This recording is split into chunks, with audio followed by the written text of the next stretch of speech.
If you had an emergency and had to sell your cards, how much of retail value would you be able to recover? Let's talk about it. I have come here to chew bubblegum and kick ass, and I'm all out of bubblegum.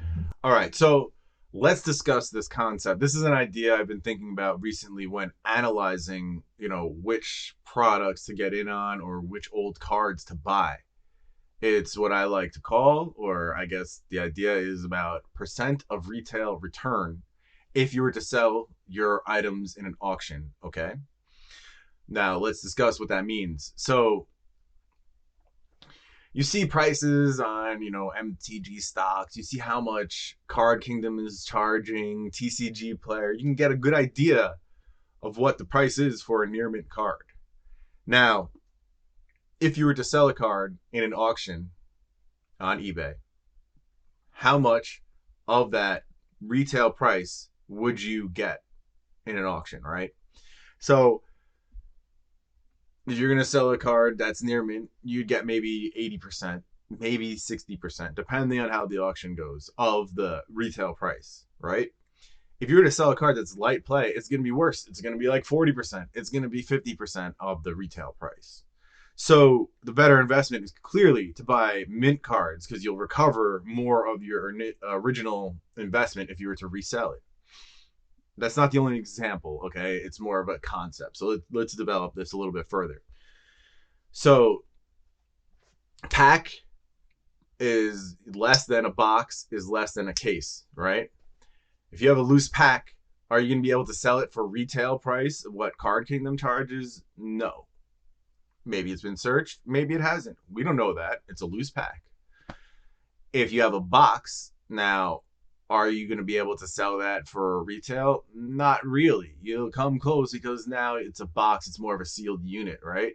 But what if somebody pulled out, I don't know, let's use Bronze Age as an example.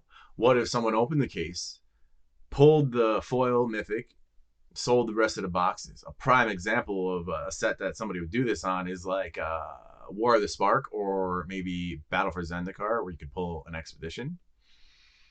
Now, it matters, right? So a pack, you won't really get the retail for a pack if you're selling it loose, but you might get retail for a pack if you break a box and sell the packs. Box break? Anyone? Speaking of box breaks, we do that on my Patreon. If you want to get in on it, check it out.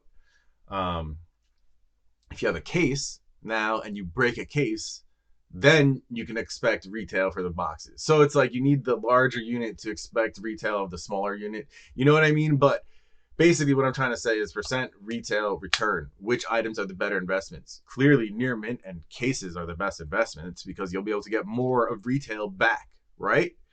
So let's talk about another one. New in box or like, complete packaging and all that versus full set, right? Let's talk about from the vaults, right? You got this beautiful package here. It's like a magnetic over here. It comes with how many? 15 premium foil cards.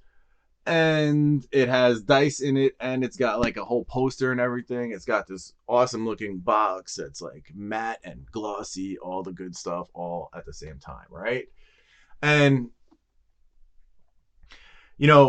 if I wanted this set and I were to go on eBay and I see two auctions, one that's like this, complete, and one that's all the items, like all the cards, all the dice, the freaking poster, no box, no inner plastic. Which is going to get more of the retail price for a full set uh, as a return from the sale? I think something like this would get more like 80%, where something loose might be 60 or less. I don't know because I never ran the experiments. I don't care to. However, I know what I'd be willing to pay, and that's the difference.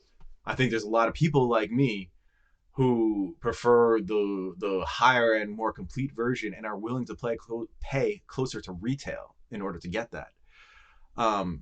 What this means is liquidity.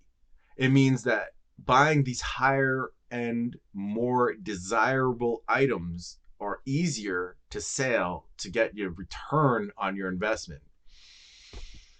So Yeah, it's just something to think about in terms of single cards. You have condition, right? Go for the highest condition as possible.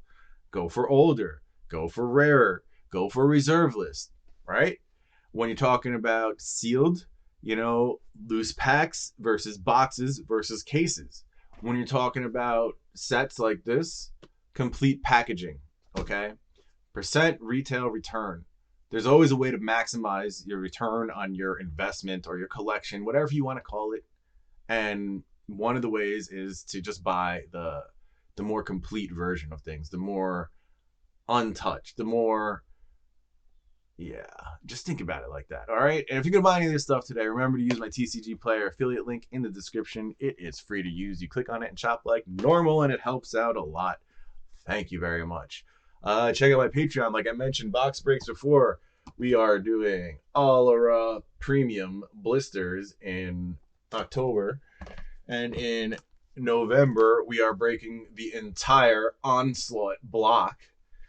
And in December, we are breaking Weatherlight. So make sure to come by. And if you want to get in on that, check out the Patreon. Remember to like and subscribe, comment, all that fun stuff. We got pins. We got more coming. This is Underground Sea and Plateau, with my logo. And they're numbered. They're pretty cool. Take care. Have a lovely day. Everybody, peace. That's it, man. Game over, man. Game over. What the fuck are we gonna do now? What are we gonna do? Maybe we could build a fire, sing a couple of songs, huh? Why don't we try that?